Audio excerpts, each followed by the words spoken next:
Gwyneth was a kind, caring, compassionate young lady. She always had a smile and a hug to share with everyone. Whether she knew you or not, she was going to be your best friend. It was near the end of the school year, and I had taken Gwyneth to a health day. She was there with her friends, and when she collapsed at her middle school, her friends came to get me and said that, Gwyneth had fainted.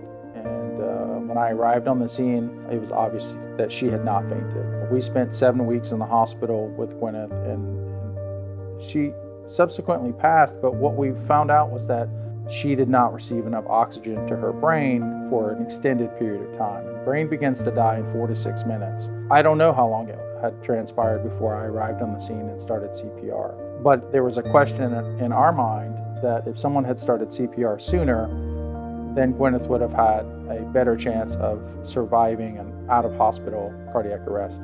This is not something that happened in our past. This is something that we wake up to every single day. Had she survived, she would have said, there's something more that we need to do. And her kindness and her gentleness and her willingness to serve others has really been the inspiration for a lot of what we do.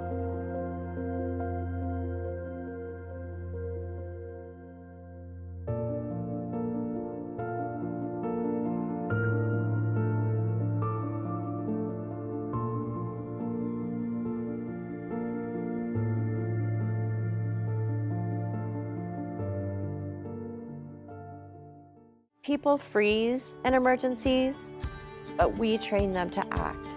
We are creating a culture of action. The idea for creating a law, making things different, actually was thought of in the hospital. We first talked about it. And it was literally sitting around the kitchen table that we took on the endeavor to create what is known as Gwyneth's Law. That law requires that teachers be trained in hands-only CPR. The second component of Gwyneth's Law was to require training for high school graduates. And then the third component was that every school across the Commonwealth have access to an AED. At Gwyneth's Gift, we believe that we give two gifts. Obviously, the first gift would be the gift of life, and that means someone was there, someone did something, and the individual in cardiac arrest survived. But we are also realistic. In some cases, our efforts, the individual is not going to survive, but we're still giving a gift.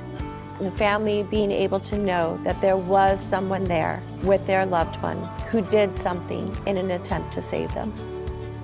All of our services are completely free of charge. We actually come to you at your location of any type and any size.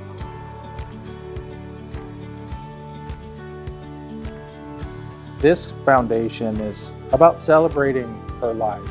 And it's not about celebrating the 7 weeks of her in the hospital. It's not about focusing on the tragedies of that day. It's really about honoring her memory and the light that she brought to so many people and being able to continue and carry that forward in some small way.